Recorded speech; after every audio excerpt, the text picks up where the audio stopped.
Ya, nah, kita lanjut lagi pada kelompok tiga. Jadi, apa yang sudah dibuat kelompok tiga, coba kita analisis. Saya coba bantu. Kemudian, bagaimana eh, hasil kerja atau hasil penyusunan outline dari kelompok tiga. Ya, jadi kelompok tiga memilih tema keadilan dan hukum. Mereka ingin menganalisis tentang pemahaman warga terhadap hak asasi dan hukum lokal, gitu ya. Lokasi eh, Fakultas Kedokteran ya, hewan, Universitas Brawijaya. Sebenarnya ini juga sih kalau memang ingin mahasiswa ya jangan tulis warga gitu ya, langsung saja diganti dengan mahasiswa gitu ya, kelas mana atau pada angkatan berapa gitu. Oke, ini setelah membaca ini, makanya timbul pertanyaan warga siapa gitu kan, yang harus diperjelas gitu lah. Jadi kalau memang saran saya langsung aja ke mahasiswa lebih spesifik, angkatan maupun kelas ataupun apa ya, yang penting jelas aja. Nah, eh, sehingga pada tujuan maupun manfaat itu perlu juga diperbaiki gitu ya, dirubah jadi jangan lagi ada kata-kata warga gitu, langsung dispesifikan. Serta nah, ini yang menjadi persoalan adalah ketika di manfaatnya, di tujuannya, dan di latar belakangnya itu menyebutkan warga, tapi pada ruang lingkup itu disebutkan mahasiswa fakultas kedokteran. Sebaiknya dispesifikkan saja mahasiswa fakultas kedokteran, kelas apa misalkan, atau di angkatan berapa gitu ya. Jadi sampel kita tuh lebih jelas gitu. Oke, deskripsi project. Nah, pada deskripsi ini sudah dimulai dengan bagus menurut saya, eh, bicara tentang hak. Cuman ini yang agak mengganggu secara simultan ini adalah warga, ini kalimat warga ya. Jadi dengan kata warga ini agak mengganggu dari awal hingga akhir, di mana apakah memang warga ya yang kemudian diinterpretasikan masyarakat umum gitu, ataukah memang mahasiswa yang berada di kampus. Nah ini yang bagi saya perlu diperjelas oleh kelompok tiga biar tidak tumpang tindih. Hmm. Kembali lagi saya ingatkan, ketika di atas warga, di bawah lagi menggali persepsi masyarakat. Nah, ada warga, ada masyarakat, ada mahasiswa. Nah, ini lebih baik dipastikan saja yang mana agar eh, lebih jelas gitu ya, lebih fokus. Itu saran saya. Nah, kemudian ini sudah bagus.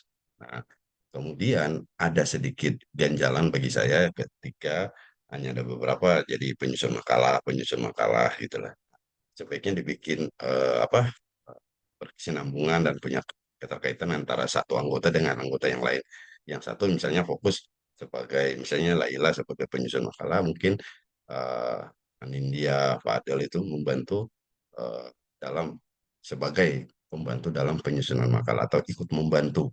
Jadi di sini tidak berdiri sendiri, tapi saling membantu antara satu anggota dengan anggota yang lain.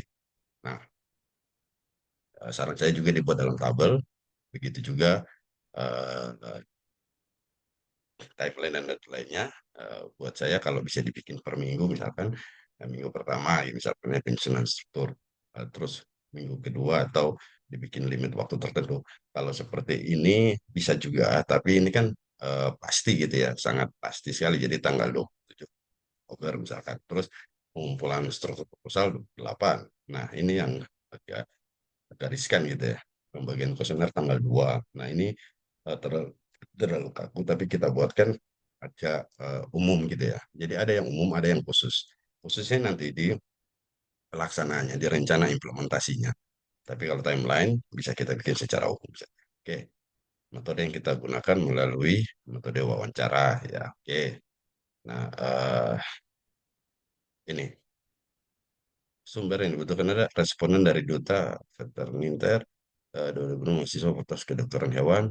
Nah, ini yang kemudian perlu eh, kita pahami gitu ya. Jadi kalau misalkan ini mau dibikin secara kualitatif, berarti harus ada wawancaranya, gitu loh. Tidak bisa memakai Google Form. Google Form hanya diperbolehkan untuk membantu survei atau pengisian kuesioner dan lain-lain. Tapi kalau kualitatif, dia tidak bisa menggunakan Google Form. Makanya ini perlu diperbaiki. Terus resiko juga perlu diperjelas, keterbatasan waktu ini keterbatasan waktu apa gitu misalkan. Ya mungkin kalau Anda merasa perkuliahan Anda padat atau waktu Anda sangat sibuk untuk kegiatan apapun, ya silakan ditulis. Dan itu berdampak pada penyelesaian proyek ini misalkan. Itu enggak apa-apa. Jadi ceritakan dulu objeknya apa, terus sampaikan dampaknya dan konsekuensinya. Nah, rencana implementasi. Oke, rencana implementasi saya pikir sudah begitu jelas ya. Dan penugasan anggota tidak perlu lagi. Kalau ini sudah dibikin detail, eh, sudah dibikin detail tahapan per tahapan. Ini saya lihat juga belum begitu eh, ini ya detail ya. Mungkin bisa ditambahkan misalnya pengambilan data misalnya fakultas kedokteran 203 misalkan. Ya. Nah, ini eh, apa yang mau dilakukan pertama apa? Kan tidak bisa ujuk-ujuk semuanya langsung muncul di fakultas gitu misalnya. Tapi apa sih persiapan terus pembagian eh, tugas misalkan eh, Anindya misalkan wawancara 3 orang atau 2 orang, saya juga mungkin berapa orang. Nah, kapan gitu kan, dan kemudian selesai itu kemudian briefing lagi kapan dan data dikumpulkan di mana, siapa yang bertanggung jawab untuk menyimpan data-data itu yang kemudian nanti akan di. Nah ini eh, saya pikir eh, ini juga agak riskan buat saya online melalui grup chat.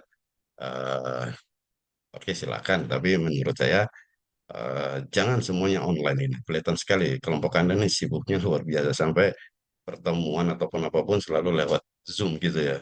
Tapi ya kalau emang Anda menganggap itu efektif silakan Anda lakukan. Yang jelas eh, apapun yang Anda lakukan ya itu bisa dipertanggungjawabkan gitu. Rencana implementasi. Oke, saya pikir itu bagi kelompok 3 ada beberapa yang harus bisa diperbaiki. Itu saran saya juga buat Anda sekiranya bisa diperhatikan dan artinya outline ini bisa lebih jelas dalam keterbacaannya. Mungkin itu yang bisa saya sampaikan. Sekian, terima kasih. Assalamualaikum warahmatullahi wabarakatuh.